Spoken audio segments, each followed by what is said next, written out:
প্ৰধানমন্ত্ৰী কৃষক সন্মান নিধি বা ইৰিগেশ্যনৰ ব্যৱস্থা এই গোটেইখিনি আমি তেখেতসকলক কৰিম।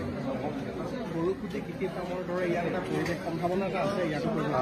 গৰুকুটি কৃষি ফাৰ্মটো আমি চৰকাৰীভাৱে কৰি আছোঁ আৰু সি এটা প্ৰজেক্ট ডেভেলপ কৰি থকা হৈছে, কিন্তু ৰাণী চাপৰি অলৰেডি ডেভেলপ। গতিকে ৰাণী চাপৰিত প্ৰজেক্ট কৰাৰ কথা নাই, কাৰণ এইটো প্ৰজেক্ট আজি এখেতসকলৰ আজু ককাৰ পৰা ককাকৰ পৰা পিতৃলৈকে সন্তানলৈকে চলি আছে। খালি এখেতসকলৰ অভাৱ অভিযোগখিনি দূৰ কৰি দিব লাগে। গতিকে মই চেষ্টা কৰিম যাতে এখেতসকলৰ অভাৱ অভিযোগখিনি আমি দূৰ কৰি দিব পাৰোঁ। লাহে লাহে আমাৰ অসমত এনেকুৱা কেইবাখনো ফাৰ্ম গঢ়ি উঠিছে আৰু মই ভাবোঁ যে আমাৰ চৰ চাপৰিত থলুৱা কৃষকে যে খেতি কৰিব পাৰে, ৰাণী চাপৰি এটা তাৰ বহুত ডাঙৰ উদাহৰণ। যেনেকৈ মাজুলী চাপৰিত খেতি হৈছে, ৰাণী চাপৰিত খেতি হৈছে। য'তে আমি চৰ চাপৰি আমাৰ পৰিত্যক্ত অৱস্থাত আছে, অসমীয়া ল'ৰা ছোৱালীবিলাকে আগবাঢ়ি গৈ তাত খেতি কৰিব লাগে। সম্ভাৱনা লুকাই আছে, বহুত ইনকাম কৰিব পাৰি।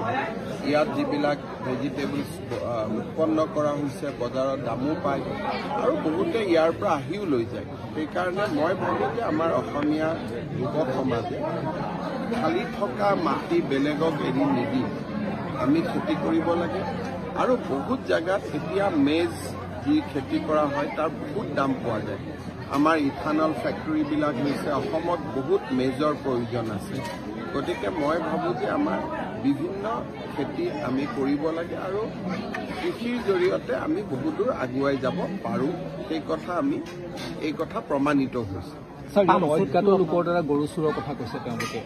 ইয়াতে কিছুমান সমস্যা আছে, নদী দি কিছুমান লোক আহে, ইয়াত পোহনীয়া জন্তু আদি লৈ যায় আৰু ৰিভাৰ পুলিচক ষ্ট্ৰং কৰিব লাগিব। লাহে লাহে মই ইয়াত আজি আহিছোঁ, পৰিৱেশটো পৰিৱৰ্তন হৈ যাব। অকণমান চৰকাৰৰ পৰা তেওঁলোকক সহযোগিতা লাগে। ক'ৰবাত যিমান সহযোগিতা আছে তাতকৈ আৰু অলপ বেছিকৈ কৰিব লাগে। এইখিনি আমি নিশ্চিত কৰিছোঁ। ঠিক হৈ যাব। যিখিনি আজি সমস্যা আপোনালোকে দেখিছে সেইখিনি আৰু 4-5 মাহ পিছত এইখিনি সমস্যা নাথাকে, মই ঠিক কৰিম। পল্টন ব্ৰিজ কিছুমান কৰা হয় যিটো খৰালিৰ সময়ত থাকে, বানপানীৰ সময়ত নাথাকে। এতিয়ালৈকেতো কোনো চিন্তা কৰা নাই, অলপ সময় লাগিব। মই ডিপাৰ্টমেণ্টক পঠাম, তেওঁলোকে এটা ঠিক ঠাক কৰি বনাই দিব যে হয় এনেকৈ কৰিলে হ'ব। মনটো বান্ধি ল'লে সমস্যাটোৰ কেতিয়াবালৈকে সমাধান হৈ যায়। গতিকে অলপ মনত চিন্তা কৰিছোঁ যে ইয়াত ইচ্ছা কৰিলে ইলেক্ট্ৰিচিটিও কৰিব পৰা যায়, এটা সৰুকৈ দলঙো দিব পৰা যায়। গতিকে মনটোত এটা বান্ধি লৈছোঁ, কিন্তু মই যিহেতু টেকনিকেল মানুহ নহয়, কিবা এটা কোৱাও দিগদাৰ।